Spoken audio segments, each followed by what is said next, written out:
We have our next session, that is Fireside Chat, from Idea to Triumph, crafting a Femtech success story with Shailja Dixit, President and CEO of Curio Digital Therapeutics. She's joining us from USA. Can we all give her a huge round of applause, everyone?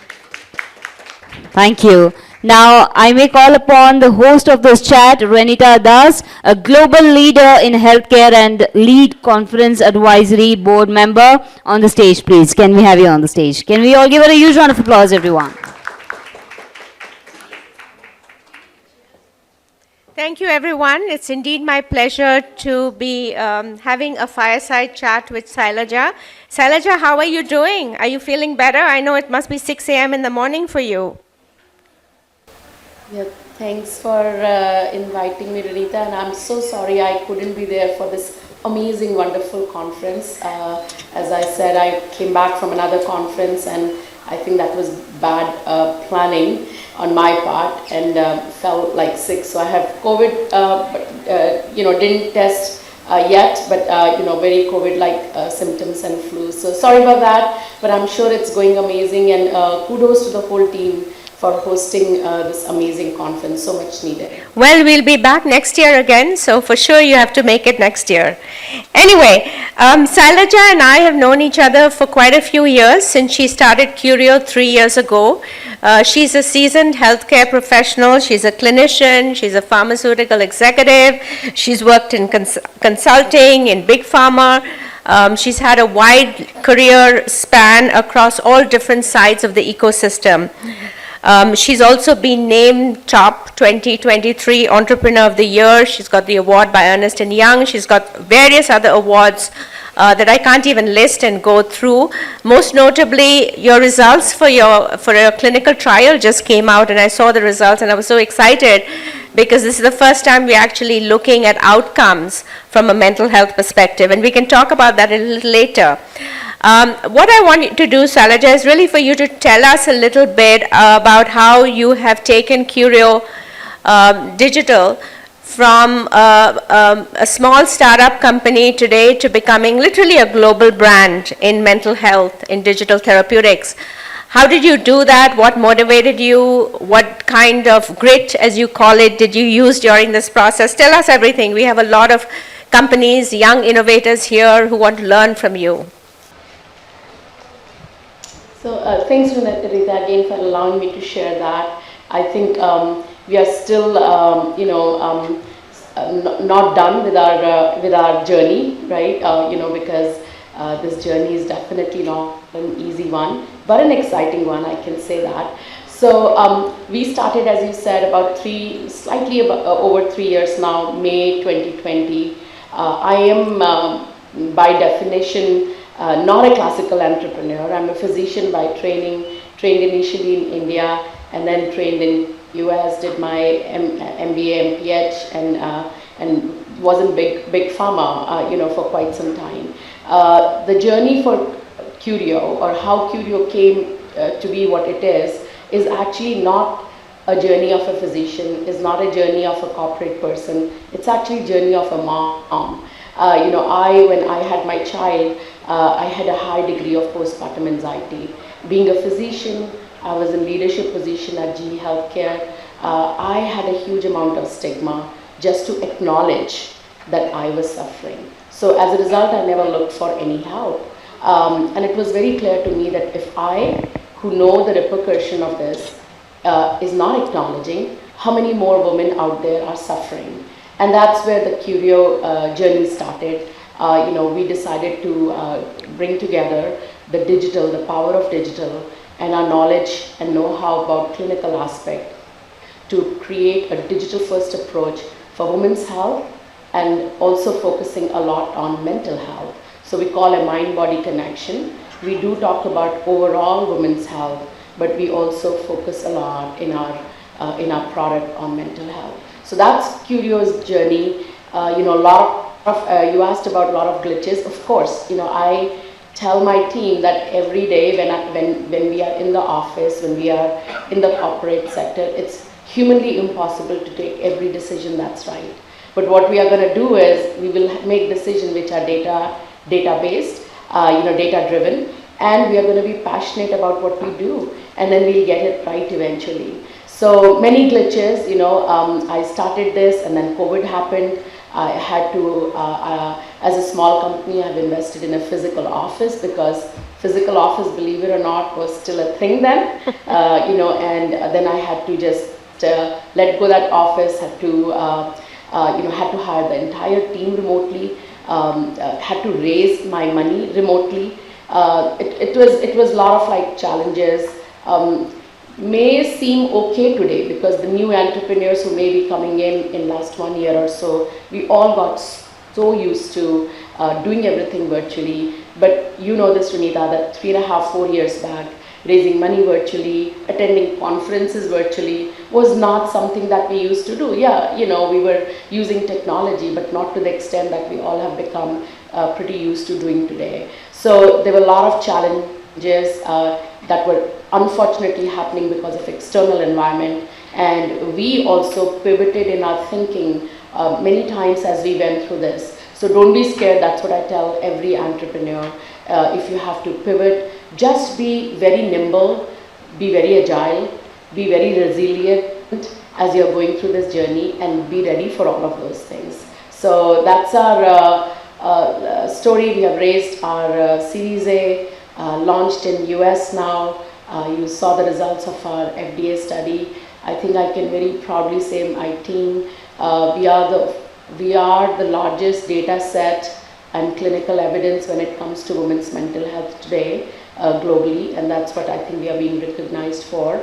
We are launching in Europe soon in end of Q1, Q2. We have applied for CE mark, and I'm very proud to say that we are launching in India. Because we realize that how important Indian market is, how big an unmet need it is. So, kudos for you and your team to raising a spotlight on the needs for women's health. And we are actually in process of launching in India as well. Wonderful. Tell me a little bit about India, because obviously a product in the US, you can't just transport to India, right? There are a lot of cultural differences. There's a lot of taboos around mental health, as you probably know, in this part of the world. So how did you go about looking at it from a cultural point of view, and how did you change the positioning, branding, or whatever you did? I don't know what you did, but what did you do so that people can understand that we can take products from country to country, and what we need to do to be able to make that possible? Absolutely, very well said. So I think the first most important thing is, and this is India, but as you said, applicable anywhere, right? The good thing is, and thank God, 80% of the science remains same all across the globe, right? We are all, driven by evidence and data.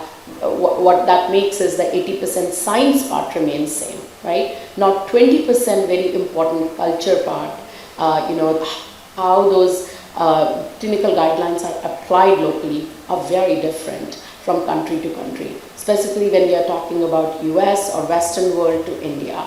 So we studied the market. One of the very major takeaway was that if there is on a scale of 10, a stigma of let's say 6 in US or 7 in US, the stigma in India still is around 10 or maybe even 11. So we cannot launch a product as is. It's very difficult. I mean, I tell this example that when a baby is born, close your eyes and think, have you seen any advertisement that talks about a crying baby? Every baby is that beautiful chubby baby which is happy. But guess what? And we all know that. I'm sure in audience there are a lot of women.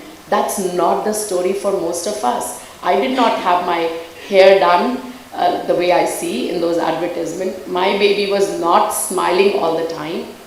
Unfortunately, he was a colicky baby, so it's not that easy a journey. And we don't talk about the human aspect of this whole journey in any culture, but more so in India today. So what we did was, we have launched in India a product that's not just focuses on physical health, but actually talks about mental health, but it talks about physical health first, and then we talk about mental health. So we ease a woman into talking about, hey, You know that during pregnancy and fertility and perimenopause, there are changes happening. Our flagship product is for pregnancy, and then we are looking at fertility and perimenopause, menopause too. But there are aspects.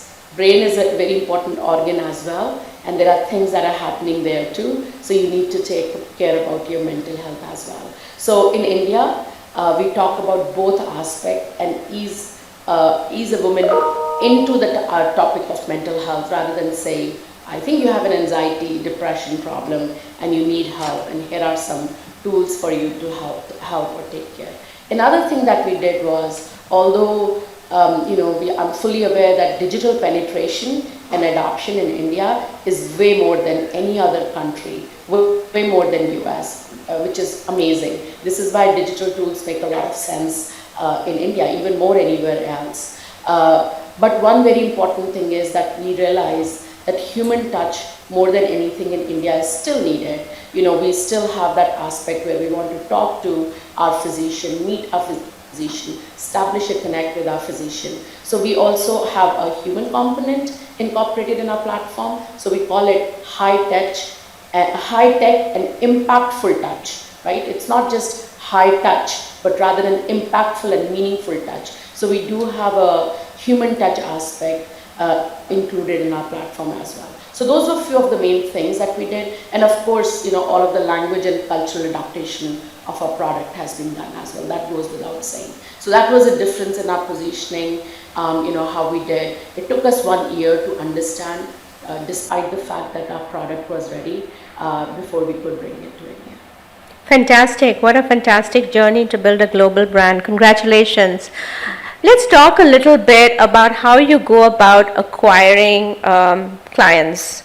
In India, as you probably know, there's a huge barrier to access and affordability and cost for healthcare. How do you overcome that? What kind of business models are you using? If you can talk a little bit about that. I mean, we've heard so much this whole day about the access issue, that 80% of women are actually in rural areas, the actual women who need help, and we are only a small 20% of us in tier 1, tier 2 cities. So where is this product currently? What is the goals of eventually getting to the 80%, if it would be at some point along the road? Just share with me whatever you can at this point in your journey. Yeah, Rita, it would be a disservice from our side if we ignore that 80% of the women, right? Because I truly believe that if anywhere the standardization of care, and via a digital can have an impact, that's actually those areas where women have least access to the care, right? So we, although still small, but I think my team has taken a challenge. We are launching in India, believe it or not, in rural areas too. So we are actually in discussion with 2 major states in India, and we will be launching. The difference here is that I think there is a disparity still in scientific or medical understanding in that population, right? So we can't just say that, oh, if I go and start talking about this is the clinical evidence-based randomized controlled study conducted platform we are bringing to you, that's not something that will resonate. So we took another pivot, right? So we, rather than giving it in hand of every end user, which we would love to do at one point of time, we are actually enabling it in the hands of community workers, ASHA workers, and so on. So we are in discussion about how we will design that. Should we first do a pilot, or should we do a full rollout and whatnot? But definitely that's something that we are working very hard towards. This is why I was supposed to be in India to meet you, and then those couple of states. Unfortunately, now that will be moved out for a few weeks till I can make it happen. But yeah, we are doing that right now as we speak. And looking at many states, and those 80% of the women who I passionately believe do need care. This is very parallel to our approach in US.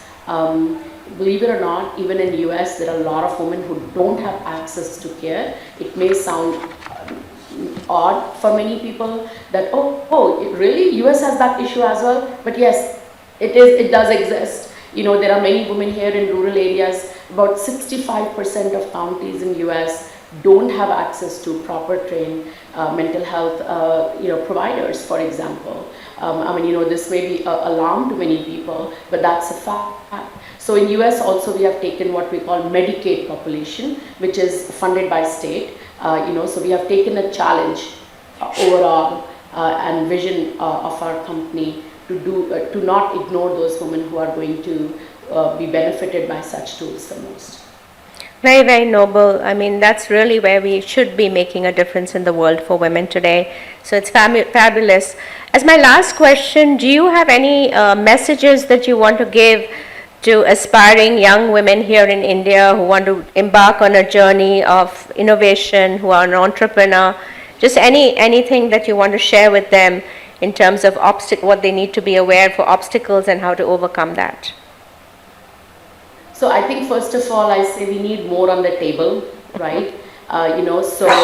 Please don't be scared to, start your journey. It's really, really important. If you don't have more on the table, just talking will not have an impact. So we all have to make sure that we do start our journey. There are a lot of obstacles. I mean, this is, I'm sure, not at all something I'm sharing new. Only 2%, less than 2% funding goes to women entrepreneurs. And I often talk here, I lead a South Asian women entrepreneur group here in the US. That number for South Asian is actually not even existing. Maybe we are rounding error, I don't know, in that 2%, right? So we definitely need many more South Asian women, who decide to have an entrepreneur journey and do that. Because when more come, then I think, investor community also starts giving a focus to this group of women entrepreneurs. So that's, I think, one thing I'll say.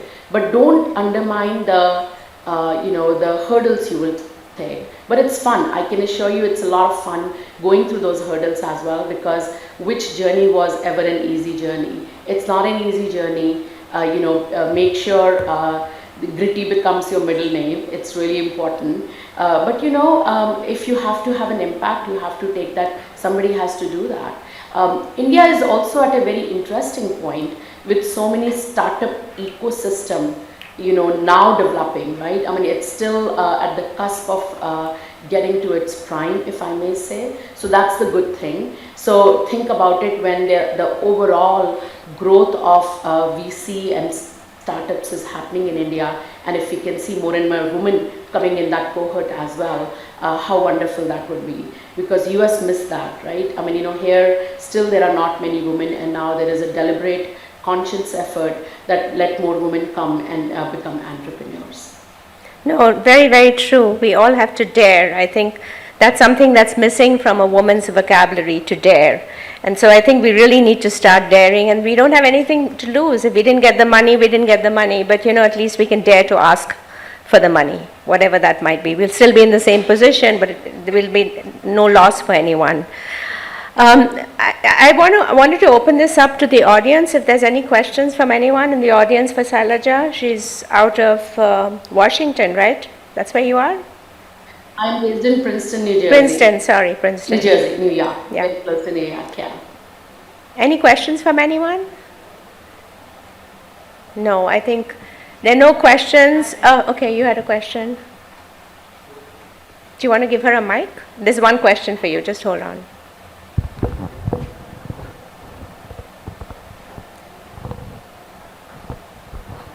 Hi, I'm Monica. My venture is Reviva, and we started our venture 1.5 years back. We wanted to bridge the gap of cancer rehabilitation, and mostly our patients are women. Like 80% of our patients are women. As you said, and we all agree that 80% of the population in India are in rural area.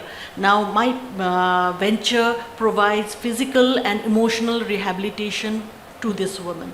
How do you think I can reach all these women who are in the rural area? What should be my approach? Yeah, so kudos to you for doing that.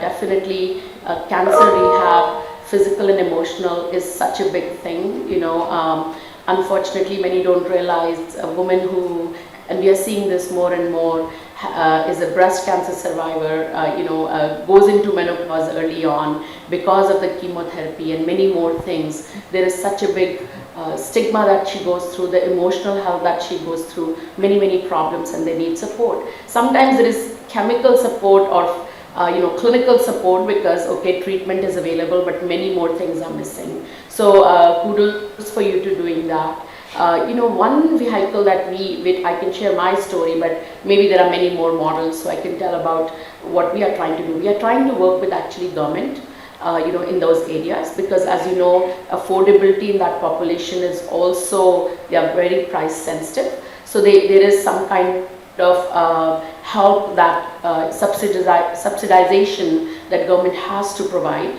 Another thing is that government has many programs, so we are trying to weave into one of the programs that government already has. So that's how we are actually enabling the access, taking care of actually ASHA workers, the foot on the ground workers, because they are the one. If I'm coming from New Jersey and I go to a rural area anywhere in India, let's say, they're not gonna trust me. It's just impossible. So we are taking care of actually the community workers. It's totally opposite in urban areas, as you know. If I say that I have all of this data, this is made by an expert from Harvard Medical School who are on our panel, right? You're like, okay, yeah, this makes sense. I mean, it must have a lot of good evidence, and I'm gonna look at it. Opposite, in rural areas, that doesn't mean anything for somebody sitting in rural area, but a community worker who they trust. So you need to find out who are the influencers, who are the people these women trust, and make them, empower them, make them as a vehicle to convey your message and access.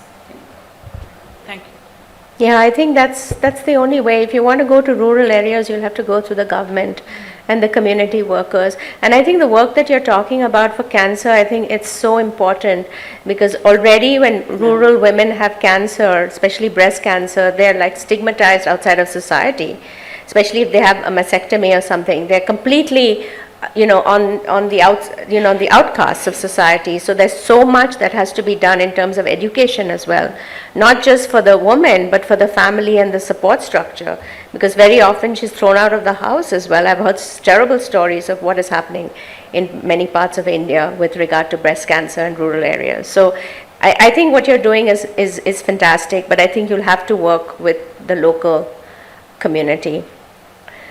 Wonderful, Shailja. I hope you feel better. Thank you so much for doing this. Even though it's been 6 a.m. in the morning, your dedication to this area is fabulous. I look forward to meeting you again in person, maybe in another conference, and I hope you get well soon. Thank you again. Let's give a round of applause to her. Bye. Thank you. Bye-bye. Thanks. Thanks. Right, thank you so much. That was really informative session.